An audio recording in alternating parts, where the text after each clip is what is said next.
So we've established so far that there are just two roots for all world religions and belief systems. The first root comes from Nimrod, Babylon, and behind it is Satan. The second root comes from Israel, the worship of the God of Abraham, Isaac, and Jacob.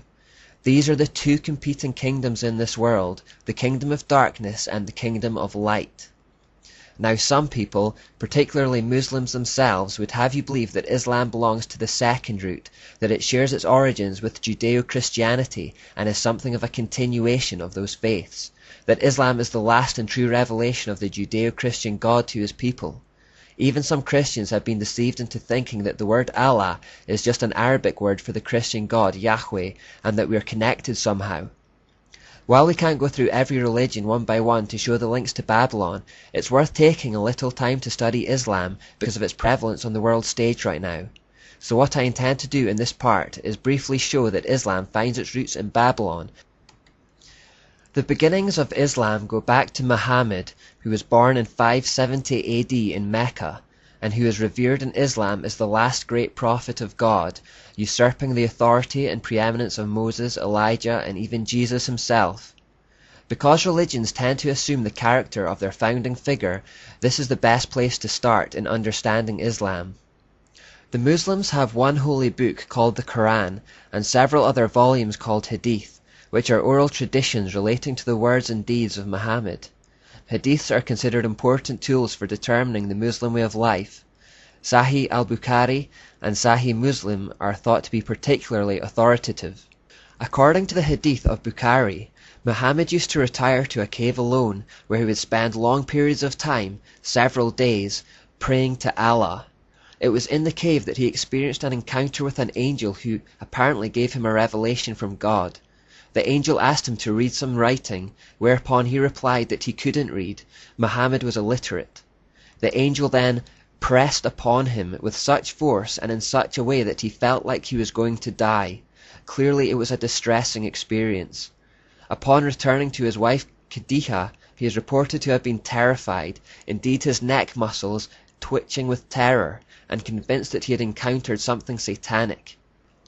Now his wife Khadija had a Roman Catholic cousin called Waraka. Khadija ran to Waraka to report this experience to him to see if he had any insight from his Catholic religion. In response, Waraka wrongly referenced Moses as receiving revelations from the angel Gabriel in this manner, and suggested this could have been what had happened to Muhammad. The angel Gabriel is in fact only mentioned in the Bible 4 times, twice in Daniel and twice in Luke, and never in relation to Moses. After hearing about this, however, Muhammad's mind was changed about who he had just had an encounter with. He began to think of himself as a prophet who had been visited by an angel of God. As a result of this experience, however, Muhammad became suicidal and attempted to kill himself on multiple occasions. He had 2 main periods of suicidal thinking, where he began attempting to throw himself from mountains in a bid to find relief from mental torture. I said to myself, "Your humble servant is either a poet or a madman, but Quraysh shall never say this of me. I shall take myself to a mountain crag, hurl myself down from it, kill myself, and find relief in that way." The second period of suicidal thoughts came when these visitations ceased. The inspiration ceased to come to the messenger of God for a while, and he was deeply grieved. He began to go to the tops of mountain crags in order to fling himself from them. From these passages that show Muhammad's suicidal mental state, it seems clear he was visited not by an angel but by a demon, or possibly Satan himself, as Muhammad himself had first suspected. Now visitations from angels who give people a different message were foreseen by the Apostle Paul in his letter to the Galatians. There we read, "But even if we or an angel from heaven should preach a gospel other than the one we preach to you, let them be under God's curse. As we have already said, so now I say again, if anybody is preaching to you a gospel other than what you accepted, let them be under God's curse." The cave experience was not the first time Muhammad had been in contact with something demonic. He apparently had a strange but undefined experience as a child, after which his carer became convinced he had been possessed by a demon. Further evidence for potential demonic possession comes even within the Quran. In Surah 81:22-25 and Surah 69:41-42, people claim that Muhammad was inspired by the devil and something of a madman. Further evidence of Muhammad's mental disturbance is to be found in the Hadith of Bukhari, volume 7 and number 660. For a whole year he was so bewitched and befuddled that he thought he was having sexual relations with his wives when he wasn't.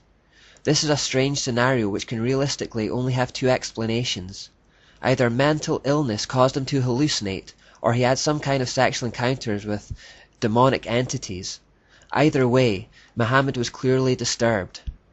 At one point in time, Muhammad admitted that Satan had put words in his mouth to compromise with pagan idol worship.